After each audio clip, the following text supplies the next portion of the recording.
Hello, I'm Bill Hammond, and I actually paid to see this. It is awards season, and I am firmly in the middle of this year's Oscar Blitz. For those who don't know, every year on my blog, actuallypaid.com, go there as soon as you finish watching this, I break down every nominee in every category for the Academy Awards. It's a lot of fun, and I get to kind of look back at the movies that I saw the previous year and judge them through different lenses based on things like performances, artistic merit, visual effects, the music, whatever it is. It's been a little bit of a passion project of mine for the last several years, and I love being able to clear out every single nominee there is.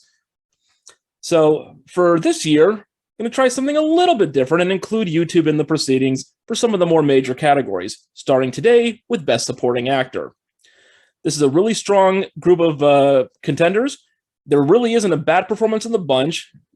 So let's break down each and every one of them before I tell you who I would vote for if the Academy was ever dumb enough to give me a vote. Kieron Hines in Belfast. My ma says if we went across the water, they wouldn't understand the way we talk. That shouldn't be a problem, son. I've been married to your granny for 50 years. I've never understood a word you said. And if they can't understand you, then they're not listening. And that's their problem. You know, when I was in Leicester, they said the same thing about me. You know, so I put on a different bloody accent every day just to annoy them. They never knew who it was. But I did. And that's the only one who needs to know. You know who you are, don't you? Yes, Pop. Your buddy from Belfast 15. Where everybody knows you. And your pop looks out for you. And your mommy looks out for you. Your daddy looks out for you. Your granny looks out for you. Your brother looks out for you. And the whole family looks out for you. And wherever you go and whatever you become, that'll always be the truth. As the nameless Pop, one of the four adult figures in Buddy's life who are only referred to by their familial titles, Kieron Hines performs every scene with a gentle humor that's delightfully infectious. In most of his scenes, he trades these good-natured barbs with his wife, Granny, played by fellow nominee Dame Judi Dench, and their chemistry throughout is just charming as all get out. What I really liked about Hines' performance in particular is just how much of a fun grandpa he is. In nearly every conversation he has with Buddy, he performs this lovely little balancing act of making sure his grandson gets the life lesson he needs, while at the same time shielding him from the harsher truths about what's going on with the Troubles. It's a very fine line that every parent and guardian has to walk at some point in their lives, figuring out what a child can cope with in a given situation. And Hines handles that job the best out of everyone in this stellar cast. My one issue isn't so much with Hines' performance as it is with the overall characterization of Pops. And that's the fact that the resolution of his part of the story is telegraphed pretty much from the first moments of the film. You can only fault Hines himself insofar as he does nothing to dissuade the audience from anticipating his fate with ease. There are no potential misdirects or surprises as the plot unfolds. He simply knows his task and goes along with it. Still, this is a tremendous turn and one of the reasons that Belfast is such a charming film overall, one of my favorites of all of 2021. Troy Kotsur in Coda.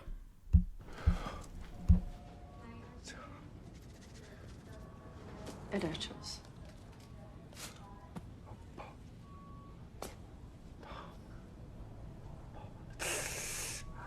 His, you know.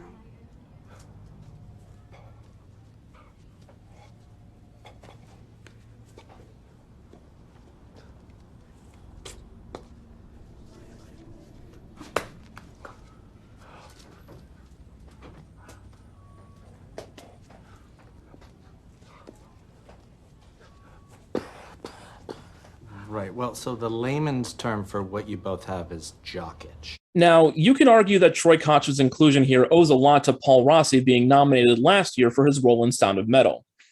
Rossi, a coda himself, a child of deaf adults, brought a good amount of attention to how deaf people were portrayed in media and opened the door for more representation for the deaf community. All good things.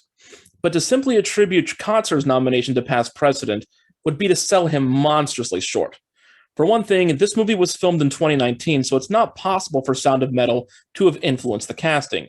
It may still have had an effect on how the acting branch voted during the nomination process, but it's superficial at best. And even if there is a direct connection between these two movies, So fucking what? Kotzer plays Frank Rossi to the absolute hilt. An unlikely combination of a blue-collar fisherman and an aging hippie, Frank is something of a contradiction, but he's just absolutely hilarious the entire time. More than anything else, he's a man of passion and realism, as evidenced by any number of scenes where he innocently embarrasses his daughter, tells bureaucrats to suck his dick, or expresses his continued wild romance with his wife, played by Marlee Matlin. Not only does this role require an inordinate amount of skill in terms of physical speech and comedy, not to mention the fact that he's interacting with both deaf and hearing actors and crew, of all the nominees, I'd submit that his character is the most human of the bunch. Everyone in this category gave a great performance, but the other four nominees fall fairly well into established archetypes as either emotional or moral support for characters or foils for the leads. Frank, on the other hand, while he is a parent, his role defines any kind of traditional pigeonholing, and he is completely in his own element, at times starring in his own story where Ruby ends up as his support. This isn't scene stealing, that's just the structure of the script, and Kotzer makes the most of every single moment. It's fantastic. Jesse Plemons in The Power of the Dog. 1, 2, 3, to the side. 1, 2, 3, and back. 1, 2, 3. Told you I'd teach you.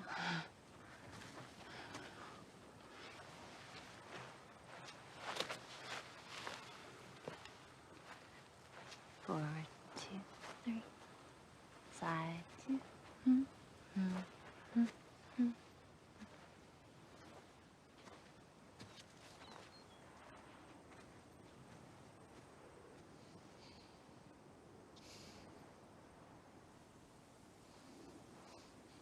What is it, George?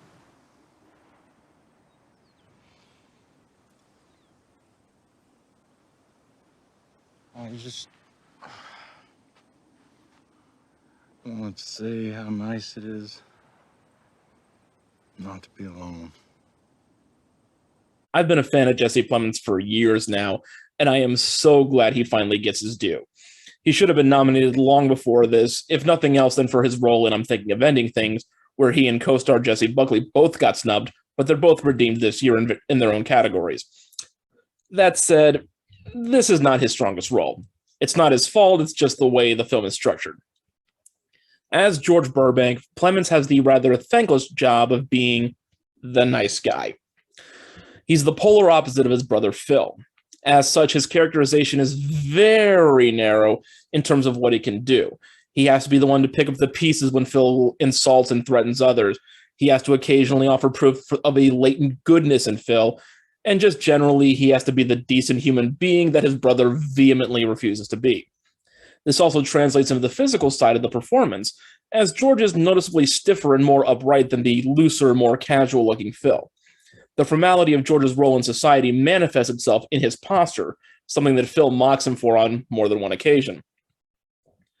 A lot of the charm in Plemons' performance is in relation to George's eventual wife, Rose, played by Plemons' real-life fiancée, Kirsten Dunst. She's also nominated for supporting actress.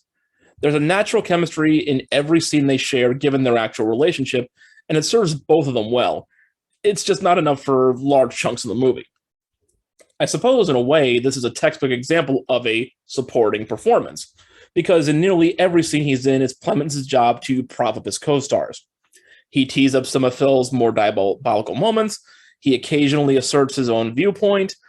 He comforts and loves Rose, allowing her to have some relief from Phil's abuse. He encourages Peter in his endeavors, determined to give him a better life than what he could have imagined before George himself entered the picture. It's all very sweet stuff, just not all that expansive. J.K. Simmons in Being the Ricardos. Rusty Hamer plays Rusty Williams on the Danny Thomas Show. He's in second grade, and they made him sign a loyalty oath when he signed his contract, which I think is ugly. I don't know why this is tripping you up. It wasn't confusing. There's no such thing as the Danny Thomas Show. It's called Make Room for Daddy. Don't tell me comedy. And if little Rusty is a communist, then I'm going to beat the shit out of a 7-year-old kid. I have no problem with that. I'm done. I mentioned in my review of Being the Ricardos, currently available on actuallypaid.com, go read it, that Aaron Sorkin has a habit of creating central characters who just have to be right in all things, no matter how much of an asshole it makes them. Sometimes this works, like in The Social Network, The Trial of Chicago 7, and The Newsroom. Sometimes it doesn't, like on, say, Sports Night or Molly's Game. But whichever way the lead ends up going, there's always one trick that Sorkin uses to try to buy back some of their behavior and humanize them. That's by including a support character who is allowed to effectively call them on their bullshit. On The Newsroom, you mostly had this in the forms of Emily Mortimer and Sam Waterston. In The Trial of Chicago 7, it was Mark Rylance. In The Social Network, it was a combination of Andrew Garfield for most of the film and then Rashida Jones at the end. Here, the role is filled by J.K. Simmons as I Love Lucy star William Frawley. Throughout most of the movie, he's the only one who's basically allowed to tell Nicole Kidman's version of Lucille Ball that she's gotten anything wrong or to simply lay off people once in a while. He keeps her in check and thus keeps her sane and human, becoming a father figure through, let's face it, low-level negging. Apart from that, Simmons' main job is to be the shit talker. He channels his old J. Jonah Jameson character and rattles off some fast-paced digs and insults whenever he gets the chance, earning the biggest laughs of the film by far, at least from where I sat. Because of that, Simmons' performance was one of the few things about Being the Ricardos that I truly enjoyed, and as far as I'm concerned, he's the only one that deserved a nomination. Cody Smith-McPhee in The Power of the Dog. I wonder what little lady made these. Actually, I did, sir. My mother was a florist, so I made them to look like the ones in our garden. Oh, well, do pardon me. They're just as real as possible.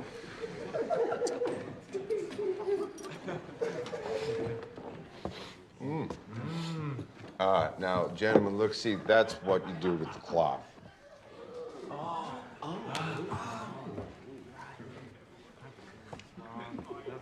It's really just for wine drips. Oh, you got that, boys? Only for the drip.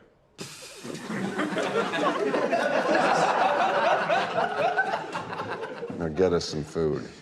Previously best known for being Nightcrawler in the rebooted X-Men movies, Cody Smith-McPhee gets a true breakout moment in The Power of the Dog by doing something that is nearly impossible. He stands toe-to-toe with Benedict Cumberbatch. It's one thing to play a clever, meticulous, detail-oriented character like Peter Gordon, and as far as that goes, Cody does quite the admirable job. In just about every scene, he proves how smart he is without having to say anything that the moment doesn't call for. And nearly every time he's put into some kind of unenviable or untenable situation, his actions always hint at a deeper wisdom and intelligence. He's just a bit more on top of things than anyone gives him credit. But to then take all that and use it in a battle of wits against one of the absolute titans of the acting world is something else entirely. No matter how cruel or duplicitous Phil gets, Peter is there to meet him, accepting his challenges and making the mental notes necessary to serve the all-important comeuppance when the time is right. When he's being belittled, his eyes show that somehow, just beneath the surface, he knows he has the upper hand.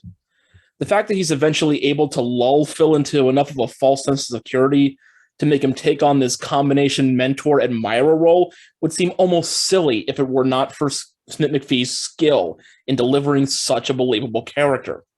It's honestly amazing at times how well he shares the spotlight with Cumberbatch, asserting an equal agency without any of the theatrics that his antagonist uses in this repertoire of torments.